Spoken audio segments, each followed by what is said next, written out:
Hi everybody, it's Raven Maddock from Chrysalis Studios.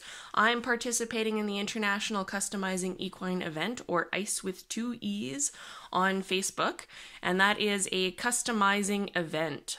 Everybody is getting 2 months to do a customized model, so I figured I would oblige all of you with some videos that you've been asking for a long time on how this works.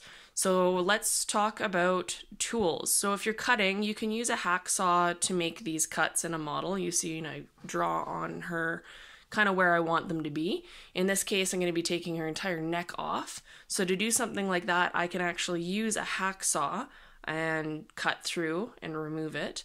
If you want to get a little more technical and maybe go a little faster with a little less sweat, you can use a Dremel. So I have kind of the higher end of the moderately inexpensive Dremels, and it just has a little bit more force, so if I need to cut through crazy stuff like crazy resins that are solid cast, I can do that. I also have a flex shaft on my Dremel, so normally if you had a Dremel without a flex shaft, what you're going to end up having is your tool attached right here. This flex shaft actually allows me to hang my Dremel up and work the tool like a pencil almost, so I can switch the bits out. Which is quite handy. As soon as I got a flex shaft, I didn't want to go back. So I'll give you a quick rundown of some of the tools you can use for the Dremel. Most of the standard Dremels come with these cutting wheels, and they normally have this little piece separate. So this is actually a reinforced cutting wheel. You can kind of see how it has a grid pattern on it. That's actually reinforcement so it doesn't shatter. If you have the Dremel tools that come in the kit, I'm just going to show you a quick example here. There'll actually be some cutting wheels that are not reinforced, and you have to be careful with these guys. So they come usually in,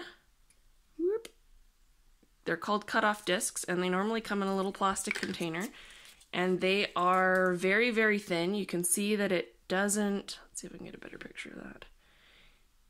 Sorry about the shaking, guys. I need a better tripod here. So you can see that it doesn't actually have, let's see if it may work. It doesn't have those grid lines to it. And that means that it can shatter. So if you're cutting something and it hits resistance, that breaks and it goes flying in your eyeball. So be very, very careful. If you have a Dremel and you're going to be using the cutoff discs, I would wear protection anyways, but try and find one that's reinforced. So this guy is the normal standard cheap reinforced one. It'll just start wearing out and getting a little worn on the edges, but it's not actually going to snap. Like this guy snaps super easy. It takes no effort, and then you have bits in your eyeball, which suck. Your other option for cutting, this is my favorite right now. So it's a Dremel plastic easy lock cutting disc. And they have one for metal too. So if I'm going to experience metal in say a resin that has the metal reinforcement, I'll be careful to make sure I use the metal one to cut through that. It's just a little bit of a different material. So this is also reinforced. You can see the grid structure on it. And it just slides in. They're a little bit more expensive. Well, quite a bit more expensive. But it just slides in here so you can actually push this down and twist it to put a new disc in, which is kind of nice. It's quick for sliding it out. But you can kind of see on my disc right now that there is some wear. Just a little bit, not too bad, but they last quite a long time. So I think it was, $20 Canadian for me to buy a pack of 6 or something like that. It was really reasonable. And they do last a long time, and they're worth not stabbing your eyeballs out with these crappy things that I should just throw out. Some of the more advanced Dremel kits will also come with these other cutoff wheels.